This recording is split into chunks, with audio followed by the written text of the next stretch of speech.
Hello YouTube, this video is a little bit different than some of my other videos.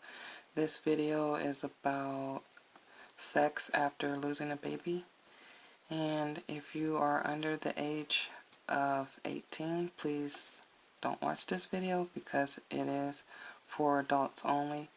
And also this video is mainly for women, but I think it might be helpful for the men to watch it so that maybe you're able to connect with your spouse or significant other. So the topic of sex after loss. A lot of people, a lot of people don't talk about sex to other people in the way of their personal life because it's personal. But I think it's important to talk about this issue because it is something that we have to go through, and I just think that it's something that I wish I had more information about, and I'm sure that there's resources out there. I just have to find them. So the first point I would like to make is sometimes it's worse before it gets better. Right after we lost this last baby, I didn't want to have sex. I didn't want to have sex because A, it reminds me of the fact that we lost a baby, and B, sex was painful the first couple times we had sex, and also I had to face my own past, my own struggles with sex, like my inability to sometimes to experience pleasure, and the issues surrounding that, the reasons why. Is it because of my childhood? Is it because of the way some experiences I had in the past? Is it because I'm unable to relax? Is it because of some physical problem that I have? Or is it because of something? I don't know. Just confronting those issues, I think, is important. But like I said, I think sometimes it's worse before it gets better. It was pretty bad in the beginning, but now it has gotten better, and I think that's because I was able to tackle my own issues and figure out what I think is wrong, and then try to figure out why it's wrong and then how I can fix it. So I've had some issues. One of the issues is vaginal problems after losing the baby. First of all, you guys know I have incompetent cervix, and if you watch some of my videos, you know that I had an infection when I was pregnant the last week or two. I had an infection, and then when I gave birth to our baby, I had endometritis, which is an infection of the uterus. So it's like I was given medicine, and the symptoms went away, but then it felt like stuff still happened. Like whenever we did have sex, I felt like my vagina was dry, for one thing. Like it hurt, like to have sex, painful on my cervix and painful on my walls, and I felt like even when I wasn't having sex, that my vagina was tight, like it was squeezing all the time. I don't know if that was like a response my body had in trying to keep the baby inside, or if it was something, or if it's just me just being tense from going through all the emotions of the stuff that we went through. I'm not sure exactly why I had tension, but the tension has gotten better. I should say the lack of tension has gotten better this past week. I've just tried to physically think, calm down, try to relax, and things have gotten better. So the other thing too that I discovered was after I had the infection, I kept having like this discharge and uncomfortable odor. I would say also I had just felt uncomfortable, and I didn't know why. So I called my doctor's office and they gave me medicine, and the medicine just helped very briefly, and then it didn't really solve my problem. So I looked on the internet and I looked at how to care for the vagina, and I found out that there's things that I was doing wrong. Well, we all know that we should clean ourselves front to back. I always do that, of course. I always take care down there when I take a shower. But what I discovered was that some of the things I were doing was not good. Like A, wearing tight underwear, and B, that's like thongs and stuff, and B, I was using soap. I did notice that after I took showers and I used soap down there, like my body wash, that I would feel very irritated later for hours, and then it would go away, and then next time I take a shower, the same thing. So I saw that they advised on the internet to use just warm water. I'm like, so how is just warm water going to help take away the odor and take away the infection? But I tell you what, it's been a couple weeks, and all that stuff, all the symptoms have completely gone away. The odor's gone, the discharge is gone, everything is much better. I feel much more comfortable.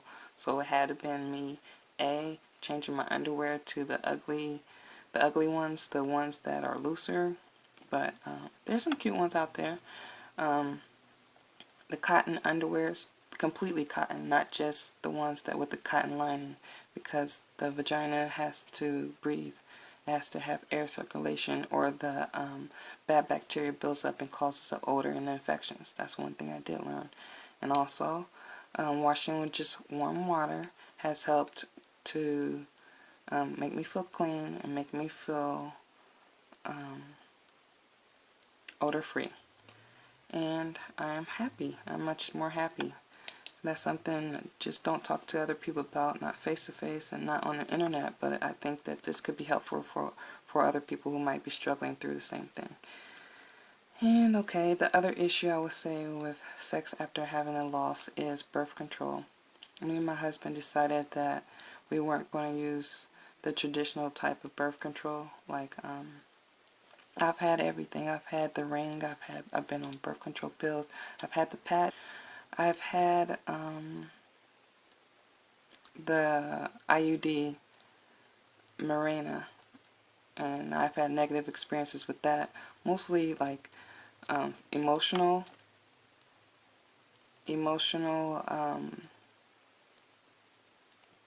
I should say side effects that aren't positive, like being down, being angry.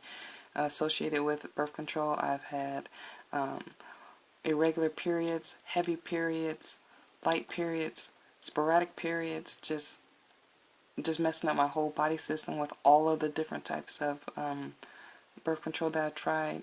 And I've also had skin irritation, so I just was like, this last time, if we have a baby or don't have a baby, I am not getting on anything crazy. I thought about doing a shot, the Depo-Provera shot, but that is not for me, because I read online that once the shot happens, you cannot get this stuff out of your system if you are having negative side effects. So, and I saw that a lot of women are experiencing negative side effects, so I'm not going to be doing that one. Instead, me and my husband are just abstaining from sex. When we know that I am ovulating or at my peak high fertility times, I got an app called My Days from the internet, and that has been very helpful in me knowing when I am fertile, when I'm ovulating, and when my next period should be. It has been right on, and it has helped me to document things about my personal vaginal health. and sexual health too. So, I mean, I can make comments on there. We've only been using condoms. And then every once in a while we don't use condoms. But that's only when I'm not during my high fertility times. The other thing too with the sex is that the intimate connection has to be real. It can't be forced. So I have to make sure that my mind is right before we do anything, because then I'm not going to experience pleasure. And I say it is better now, because I'm able to enjoy more, I would say. And this time I'm not trying to get pregnant. It's not like I'm like paranoid that if I get pregnant that something bad will happen, which is one of my thoughts, that maybe something bad might happen, but I know that there's an alternative out there. There's a solution. Maybe this time I get the tac. That's exactly what my plan is. But last time when we had sex, I would say after we lost our first baby, my goal was to get pregnant. But we got on birth control and decided that that wasn't what we wanted to do. And but as soon as we got off, that was my goal, and that was like at the back of my mind when we had sex. Even though sometimes I wasn't experiencing pleasure, I would do it just for that, and that is not healthy. It's not healthy at all. So now I'm just trying to experience sex just for our intimacy and our pleasure, and I'm not trying to make a baby out of it. If it happens, it happens, but hopefully it doesn't, because I would like for it to be planned, and I would like for it to be a safe pregnancy where we don't have the outcome of another lost baby. So that means for me that if we are going to have unprotected sex, and if we are going to plan to have a baby, I would first like to get the tac surgery done, and then I will feel like I'm doing the best to save our next baby's life if we are granted the blessing of such a thing. I guess that kind of covers my fears too, because that is one of my fears, is having sex, having a baby, and losing a baby. That's the fear right there in a nutshell. Better sex. There's a lot of resources on the internet about how to have better sex. If you or your spouse are having issues, I would suggest that you look it up and maybe read a book, because I have gotten a book from my therapist, and was able to read it for 2 weeks, and I learned a lot about myself. And I think it's better to know your own body, because how can you experience pleasure if you don't know your own body? So that means investing in yourself and learning about in order to experience that pleasure. And it also being able to give what your spouse needs or significant other needs. So once you learn about yourself, or once I learn about myself, I have found that the pleasure that we both experience is much better. I hope this video has been helpful to some people out there, and if you have any comments, please let me know, because I would like to know your ideas, I would like to know your thoughts, I would like to know your experiences, if you would like to share them or feel comfortable sharing them. And I'd just like to encourage you all to enjoy the best that life has to offer. Have a great day. Thank you. Bye-bye.